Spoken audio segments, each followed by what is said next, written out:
Goeiedag almal en baie welkom by Op die Telbord. Lekker besige sportnaweek gewees en ons kyk wat gebeur het op die Telbord hierdie naweek internasionaal. Saam met Mike Potgieter. Mike, lekker om saam te gesels. Soms gaan dit vir 'n mens, ons dis maar die aard van die Telbord.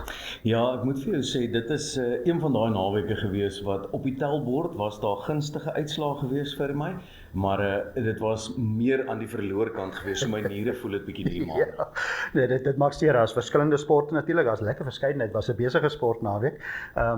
Ons gaan kyk na rugby, natuurlik die Verenigde Rugby Kampioenskap, ons gaan kyk wat daar gebeur het, hoor ook wat sê Johan Ackerman, sy mening kry, dan gaan ons na die sokkerveld toe ook, ons gaan hoor wat sê verskeie van die afrigters, opwindende Engelse Premierliga, dan ook op die tennisbaan, Australiese Ope gewees, ons hoor wat sy albei wen is, in die manskant en die vrouekant, en dan ook vinnige draai op die golfbaan, Brooks Koepka, ons hoor gepraat in die tunnel Vrydag, hoor wat hy sê van sy set, sy manier van set, houe slaan, ek het nou die Engelse woord in my kop, sy putting stroke, so heb jy nou seker Afrikaanse woord, maar die manier wat hy pat, en so dit is vol program, ons gaan lekker oor daai gesels, so bly ingeskakel, hoor wat sê die afrigters, hoor wat sê die spelers, dit is lekkerste van na die tyd op die Telbord, die perspektief te kry. Die perspektief het die vermoë om 'n pleister te plak, maar soms wil ek nie sê, ek wil nie hoor nie, dit maak seer, ek wil aanbeweeg, maar ons moet hoor, maar kom ons begin met die rugby, opwindende rugby gewees, die Bulls, briljante prestasie, en hulle het na hulle spark toe gegaan, ons het Vrydag het ons gewonder, het was moeilik gewees om te sê, watter spanne se vorm is waar, want hulle het weggespeel, hulle het teruggekom, die Bulls baie indrukwekkend, jy weet nie sommer net die Lions wat 'n goeie seisoen het, 52-17 op hulle spark, sommer net jou gedagte van daai wedstryd. Ek wil nou nie golf gesels nie, ek weet ons gaan dit later gesels, maar ek weet baie van die spelers gunsteling stokperdjie is op golf, maar iemand het eendag gesê, it's not how you drive, it's how you arrive, en ek dink dis waar die Bulls hulle self nou bevind, hulle het 'n baie moeilike afskop vir die seisoen gehad, daar was baie dinge wat van die veld af gebeur het, wat 'n impak gehad het op die veld. Ek dink wat Johan Ackerman hulle nou reg gekry het, is om so bietjie stabiliteit by die Bulls te bring, en ons sien dit op die Telbord, die uitslae is daar. Ja, hulle het baie goed gedoen, en ek dink Johan Ackerman het 'n moeilike tyd gehad, 'n klomp wedstryde verloor, ewe skielik het die momentum oor begin terugkom, hy moet oor see gaan en te wen, nou het hy in Suid-Afrika begin wen, nou moet hy op Loftus volgende gaan wen, maar hy gaan dit met daai momente waarskynlik kan regkry, maar kom ons hoor wat sê Johan Ackerman, die beste om te hoor wat sy mening was, en as met hom gesels na die eindvletjie by die media konferensie. Yeah, I think we wanted to mix it up a bit today, and the boys got the balance well. There was one or two opportunities probably out wide as well, but we didn't. I think Andre felt that Paulus did well, and we just stick to that. And I think you correct. The first few aerial contests went our way. And that's the fine margins of this game. There was games in the past that bounce didn't want to come our way. So obviously, you take the wins like that. I'm just proud of the guys, of the effort, because it takes a lot of effort, the way we played, and the boys, played well.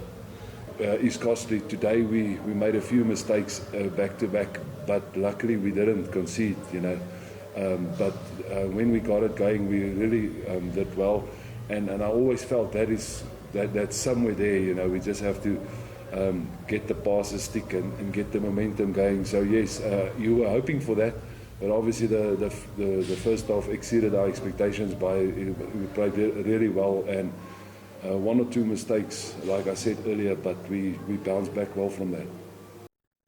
Dit dan Johan Ackerman, die afrigter van die Bullspan, lyk my baie rustiger, natuurlik as jy wen, dan raak jy rustiger, daar was baie druk op hom gewees, maar hy praat van trots op sy spelers, en ek dink hy kan met reg trots wees, maar hulle moes dit op die veld doen, nee.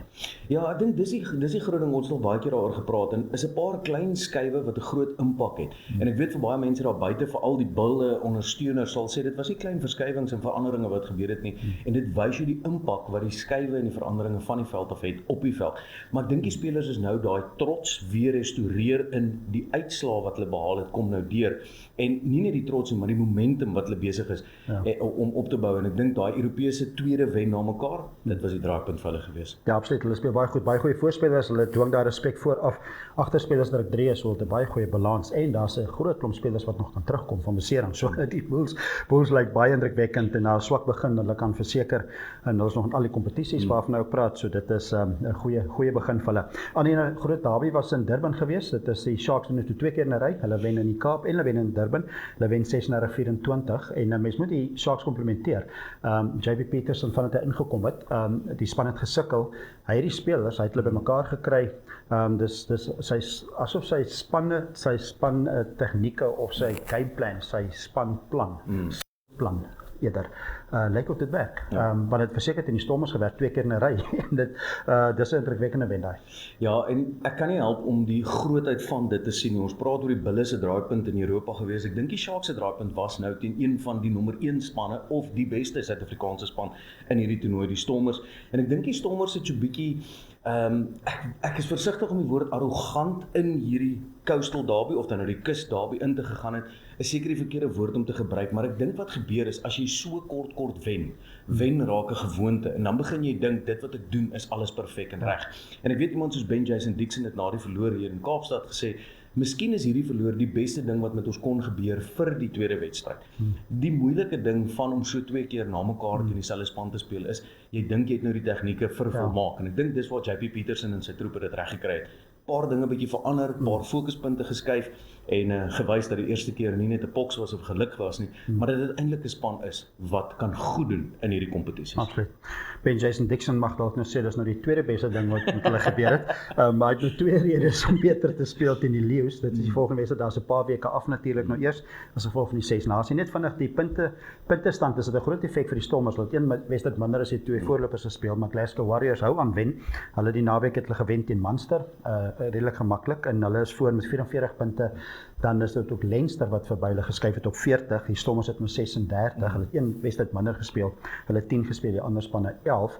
Maar dit wys jou vinnig kan jy van eerste na derde net so terughop. En dan die Suid-Afrikaanse spanne wat ook baie beter vaar nou na die naweek. Dit is die Lions of die Bulls het nou 25, hulle 7de plek en dan 24 elk vir die Sharks en die Lions.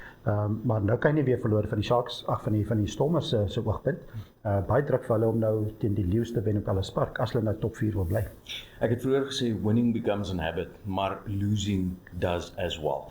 En ek dink dis die probleem waar die Stormers nou sit. Na 'n baie goeie begin, dis amper half die teenoorgestelde wat die Bulle ervaar het. Swak begin is besig om te presteer. Die Stormers het baie goed begin en is nou besig om so 'n bietjie klei te trap en 'n ou moet nou baie versigtig wees want 2 verlore in 'n ry na mekaar. Jy bly nog op toer, jy's nou die Lions wat baie goeie momentum het en baie selfvertroue het en daarna die Bulle wat ook baie goeie selfvertroue het. Die Stormers bevind hulle self in 'n baie moeilike situasie en soos jy gesê het van eerste tot derde gebeur so en nou begin jy bietjie druk voel op die punteleer ook, nie net op die tellbord nie. Ja, absoluut. Kom ons kyk aan van die rugby, dan is hulle ook net moet leer om die balle baie vinniger dood te druk in die doelgebied. Ons verwys na 'n land wat daar so 'n bietjie getalle met in die doelgebied. Ek dink talm is die regte woord en ek dink hy sit met eier op. Dalk is die ou daar sou hy 6 van die bestes gekry het. Maar in elk geval, kom ons gaan na die sokkerveld. Daar's ook 'n paar 6 van die bestes uitgedeel, daar's 'n paar 4 van die bestes uitgedeel. Die groot nuus is Arsenal nog steeds voor. Hulle is nog verder voor eintlik, want as gevolg van die feit dat hulle 3 punte gekry het en hulle naaste teenstanders het geglip. So Arsenal wen teen Leeds 4-0. Dis 'n baie goeie wen vir hulle. En dan Chelsea, van die spanne wat hulle jaag, Manchester City en Aston Villa punte afgestaan. Maar sommer net eerstens Arsenal was belangrik vir hulle om te wen, maar hulle het sommer net ver gewen. Ja, ek moet sê dit was 'n redelike, soos die Engelse stelling sê, statement gemaak. Om te sê, weet jy wat, ons is nie net om deel te neem nie. Ons wil regtig weer daai gloriejare ervaar en weer terugkom na die goeie tye toe. Die span is dink ek op 'n goeie plek in terme van balans ook, die balans op die veld. Ek dink die spelers het ook 'n selfvertroue gekry. En ons het vroeër in rugby ook gepraat met trots. Jy kan sien dis 'n span wat weer begin speel met trots ook. Absoluut, en hulle is nou gemaklik voor, of hulle is 53 punte, 47 het Manchester City, nadat hulle gelyk opgespeel het, en dan volgende sit Aston Villa op 46. Maar kom ons hoor wat sê Daniel Farke, hy is van Duitsland, en hy rig vir Leeds af, en goed om die mening te hoor van 'n afrigter. Hy kan vir die beste sê hoe goed is daai span teen hulle gespeel het. So hier is sy mening, Daniel Farke van Leeds. Yes, first of all, congratulations to Arsenal. Deserved win today. So today, I have to say we have to accept that the better team won this game. Of course, we were also realistic before. We faced today the best side currently in Europe. There are reasons why this team is sitting top of the table in the Premier League. why this team is the best team currently in Europe. 8 wins out of 8 Champions League games. And of course, you need a perfect day in order to give yourself a chance, and also a bit of luck that this side is then perhaps not there with their best day and not super effective. Yeah, but today, sadly, we didn't have our very best day, and yeah, they were on it from the first to the last second. And for that, they deserve to win this game, and yeah, we have to accept their quality today. We have to say congratulations, they were better, and for that, there's not too much to overinterpret into this game. Dit is dan Daniel Varke van Leeds. Komplimente daar vir Arsenal. En met reg so, hulle doen goed in Europa. Europa waarvan hy praat is Champions League. Ja. En ek dink dis die groot ding is jy kan so baie maklik geoordeel word op een uitslag. En ja, in sokker is 'n 4-0 telling, 'n 50-0 telling in 'n ander sport of 'n 150 sonder die verlies van een paaltjie, maar ek dink as jy gaan kyk na Leeds se prestasie oor die algemeen en oor die ander kompetisies, hulle is nog steeds top of the log, hulle wen hulle wedstryde. So dis 'n span wat eintlik half nou in een kompetisie amper half nou bietjie klei getrap het in een wedstryd, maar nog steeds voor is in die ander kompetisie. So jy begin jouself die vraag vra, is die een kompetisie vir ons nou 'n belangriker fokuspunt as die ander? En of is hulle daar om al twee te presteer? Absoluut, en die Engelse Premier League is ene wat almal vir jou sal sê hulle wil graag wen. En nou die twee spanne wat geklip het, net vinnig op hulle. Manchester City gelyk teen Tottenham Hotspur. En moet daai wedstryd wen, maar Tottenham Hotspur 'n baie goeie span. So jy kan nie net sê jy gaan daar wen nie. So twee ook nie 'n goeie uitslag vir Pep Guardiola nie, maar kom ons hoor wat sê Pep Guardiola. Op die beste is hy meer grommig. So sy Engels is bietjie nie altyd die beste nie, en as hy verloor is sy Engels as prins nie die beste nie, maar kom ons hoor wat sê Pep Guardiola. As much the chance is there, the hopes always will be there. So it happened. I know that this type of games always in the past had the way to capitalize the way to winning, right? And to not happen.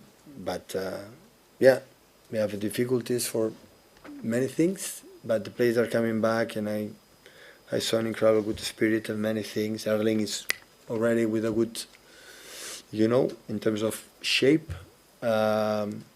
And I think Nico, Bernardo and Rodri in the middle, they give us incredible presence and physicality that we needed, that in the last games we were not consistent with the ball and especially without, and they were really good to make the process that we need to do it. When we could run, we run, and we arrive in the edge and the once against one for many times, and that not even we should, and that we have to improve.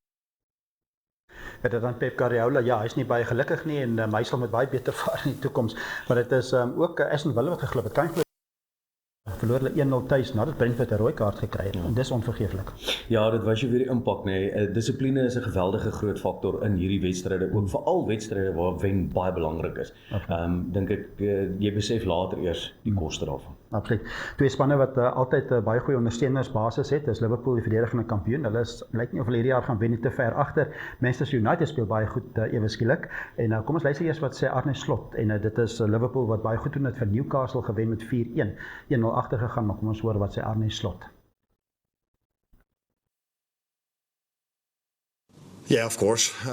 We are in an industry where it's all about results, and I've asked after the Bournemouth game, or not asked, asked as well to the players, but told you as well that we have to improve in both boxes, because in between we do so many things at such a high level.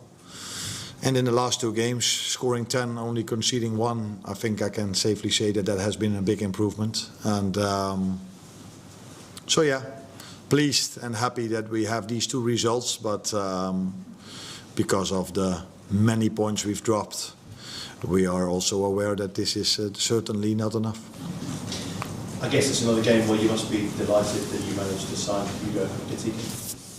Yeah, but not only him. I think our other signings played a very good game as well. Everyone should talk about his goals and his actions and how nice this is, because this is where pundits or every fan should talk about, because that's much more important than work rate off the ball for them. But for me as a manager, I see throughout the last 6-7 months improvement, but lately a lot of improvement in terms of work rate off the ball.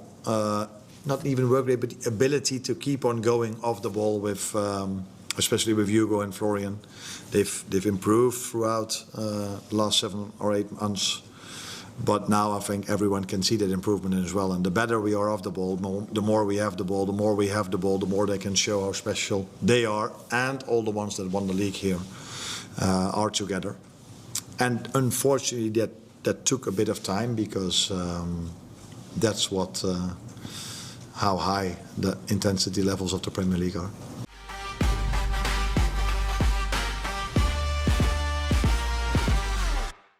Dit dan Arne Slot, die afrigter van Liverpool, en interessant wat hy praat in rugby werk het ook so, jy wen eintlik wedstryde van wat jy sonder die bal doen, van die bal af, so is indrukwekkend, en ek dink hy vra maar, soos die Engelse sê, van effort van almal van die bal af, maar hulle sal waarskynlik hulle doelwit aanpas na top 4. Ja. Ek dink die kans dat hulle gaan wen is waarskynlik nie goed om vir Arsenal te vang van daar af, hulle is te ver agter, maar hulle het 'n volgende wedstryd gaan 'n bepaalde uitwerking hê vir Arsenal. Arsenal gaan baie hard skree vir Liverpool in 'n volgende wedstryd. Ja, definitief, en ek dink dis die geval van, weet jy wat, ek wil nie noodwendig hê jy moet wen nie, maar vir my span is dit die belangrikste dat jy nou nie wen nie. Ja. En ek dink dis wat interessant maak soos iets soos hierdie kompetisie is, dit is regtig, jy moet elke wedstryd is van kardinale belang. Ja. En as jy nou gaan kyk na die ander wedstryde, hoe jy presteer, dan is jy amper al kwaad oor sekere wedstryde wat jy kon maklik gewen het, gelyk opgespeel het en so aan. So dit raak van kardinale belang en ek dink daai top 4 posisie sal nou in hulle oogmerk wees. Absoluut. En die wedstryd waarvan ons praat is Liverpool teen Manchester City. Ja. Hulle speel tuis teen Manchester City en dit is ene wat Arsenal gaan sê, kom ons skree. Ons het rooi, ons net 'n ander rooi. Ons kan net sowel vir hulle ondersteun. Ja, absoluut. Maar van rooi hebben we gepraat. Manchester United, hulle doen briljant, baie goeie vorm. En hulle het gewys hulle diep gaan delf teen Fulham. 2-1 in beseringstyd. Daar wen hulle weer. Daar was al boeke amper geskryf oor Fergie time, Alex Ferguson, hulle vorige afrigter, want hulle toe hulle die ingesteldheid gehad in daai era dat hulle skop na beseringstyd weer gedoen 3-2, maar kom ons hoor wat sê Michael Carrick, hy sê afrigter en hy het gepraat van wat dit beteken om te wen in beseringstyd.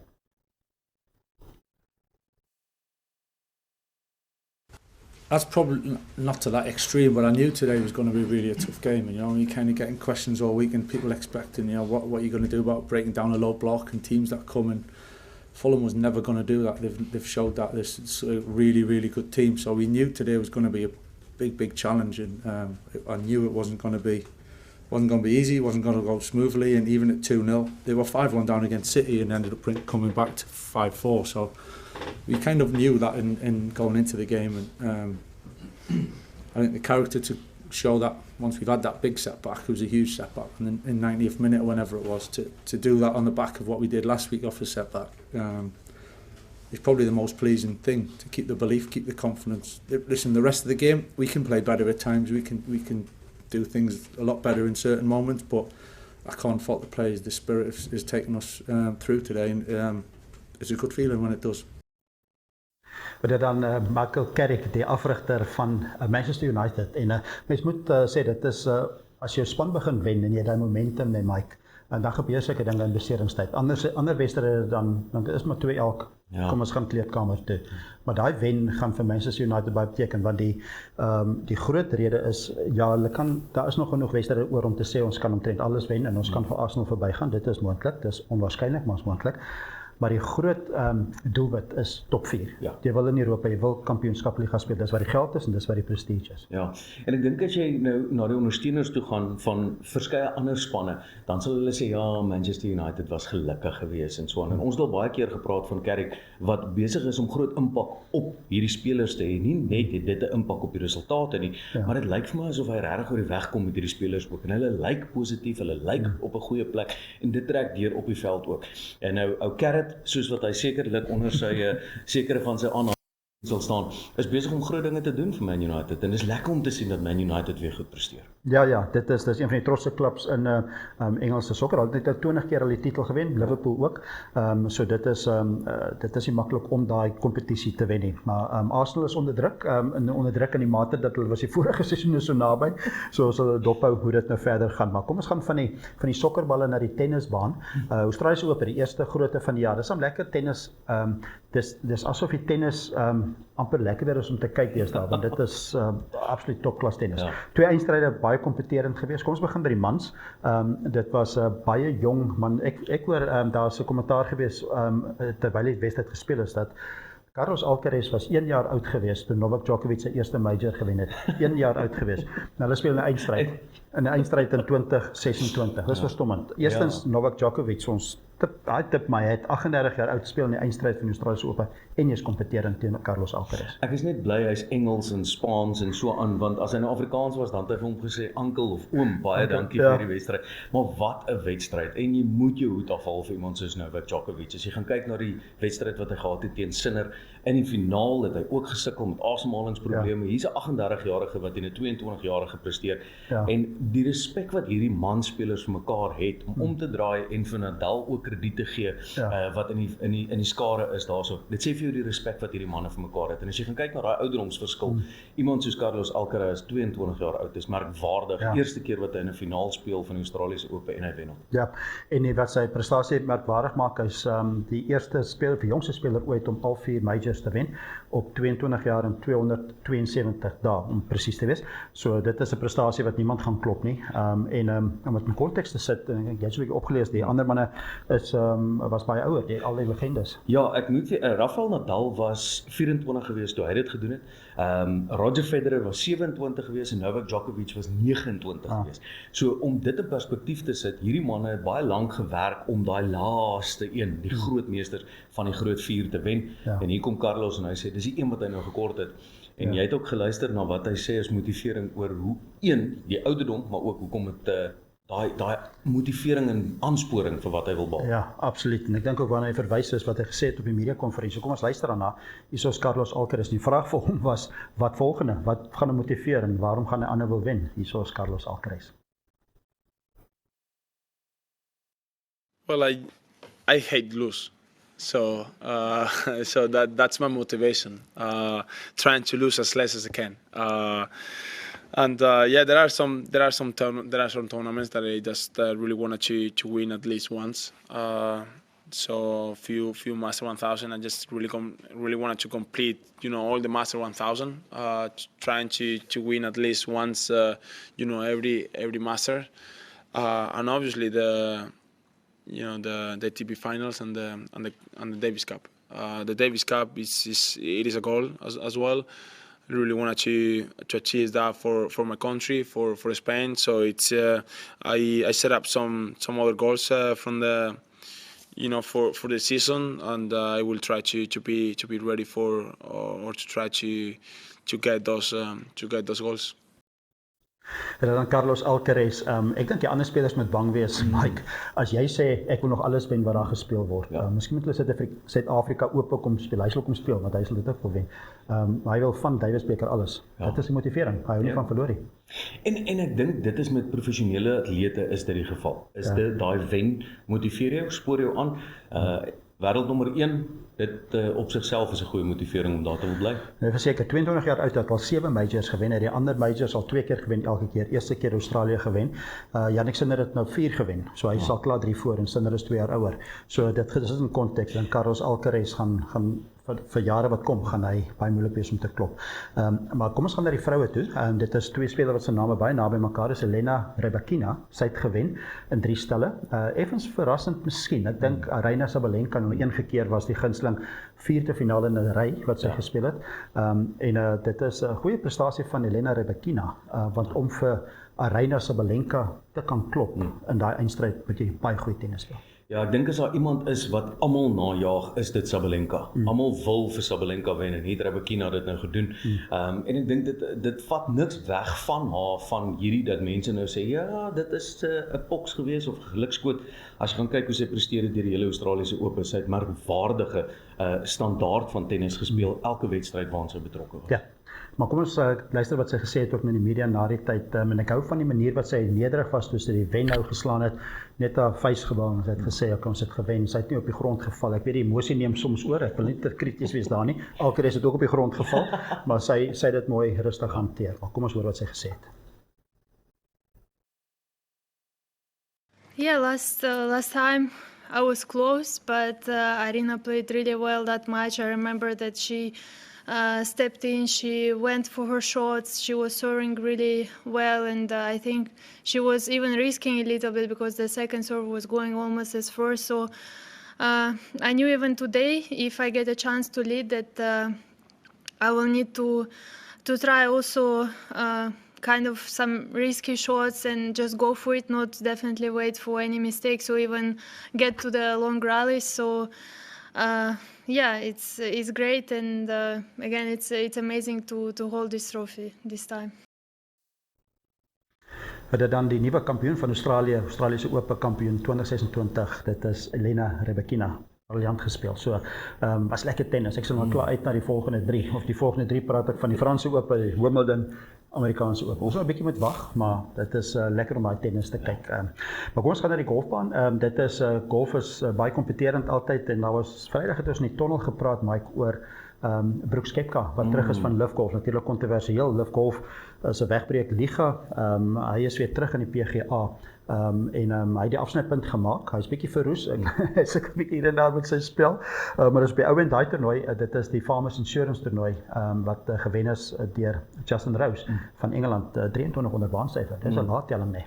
Ja, en ek verstaan, dis ook 'n nuwe rekord vir daai baan by Torrey Pines. En dit wys jy net weer eens 2026 begin sommer van vroeg af op 'n hoë noot met verskeie sportsoorte.